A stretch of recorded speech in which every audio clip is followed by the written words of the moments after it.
Hey everyone, welcome. Today we're going to dive into one of the most fun and sometimes weirdest parts of any language, idioms. You know, those quirky little phrases that add so much color to how we talk. They can be a little confusing, sure, but they're also the secret key that can take you from just speaking a language to really truly sounding like a native. So let's get started. So, what even are idioms? Honestly, the best way to think about them is like they're delightful little puzzles hidden inside a language. They're these sayings you hear all the time in conversations that, well, they don't mean what the words seem to be saying. And yeah, that can definitely leave you scratching your head sometimes. Okay, let's take this classic example.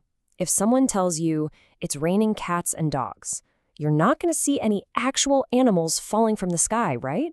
This is our first puzzle. It's just a really vivid, kind of strange way of saying it's raining super heavily. But why say it like that? Well, that's the magic we're going to get into. All right, so where's the line? What actually makes a phrase an idiom and not just a regular phrase? Let's break down the official definition. Okay, so here is the most important thing to get. An idiom's power is all in its figurative meaning. The words themselves might say one thing, but when you put them all together, they create a totally new idea. It's almost like a secret code that native speakers just get, you know? Or how about this one? Imagine you're about to go on stage for a play, and I shout, "Break a leg!" I'm obviously not hoping you get hurt.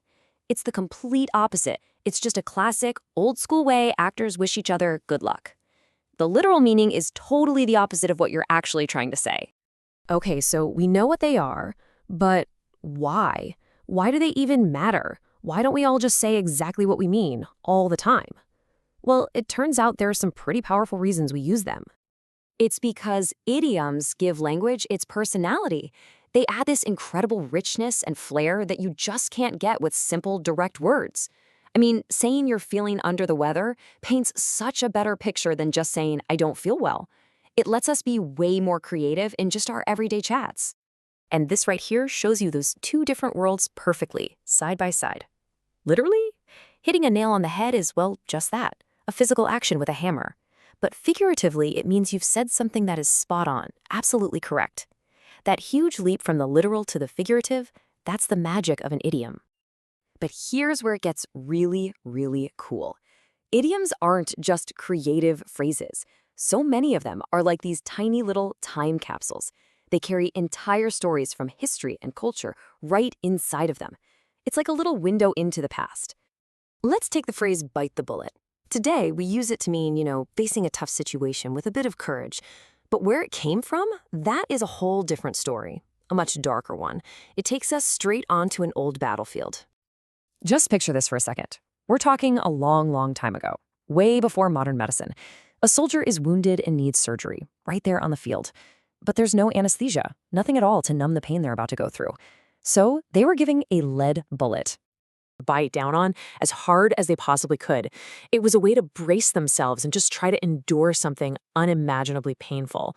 And from that one incredibly intense historical act, we get our modern idiom for enduring hardship. An entire story packed into just 3 little words. Pretty amazing, right? But as powerful as they are, using idioms isn't always so simple.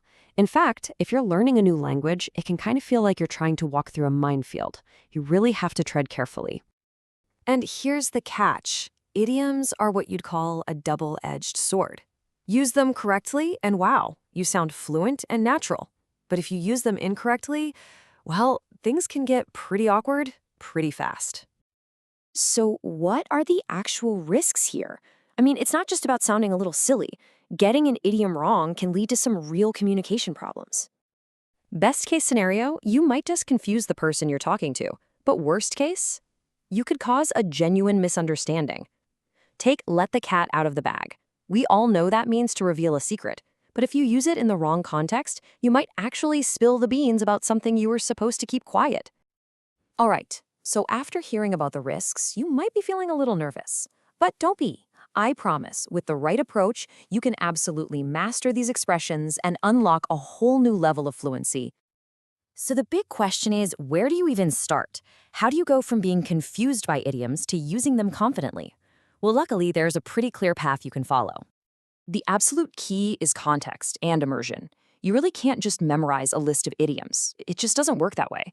You need to see and hear them used in the real world. So read books, listen really closely to how people talk in conversations, and yeah, watch a ton of movies and TV shows. Pay attention to when and how these phrases pop up. That's how you'll get that natural, intuitive feel for them. Mastering idioms is a journey, but it's one that can totally transform how you feel about a language. We've given you the roadmap, and now, well, the ball is in your court. So go on, start listening. What story is hiding in the next idiom you hear?